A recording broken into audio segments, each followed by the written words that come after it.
On Wall Street, stocks showed little change at the open. The S&P is trying to continue its 7-week winning streak.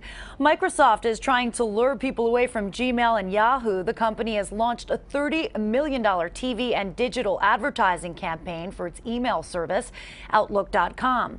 Starting today, all of Microsoft's email services like Hotmail and MSN will be automatically converted to Outlook.com. Users' old emails and contacts will be exported to Outlook.com as well, but you will still be able to use your old email address. Internet security company Mandiant is accusing a Chinese military unit in Shanghai of hacking several government agencies and stealing sensitive information from U.S. military contractors and energy companies.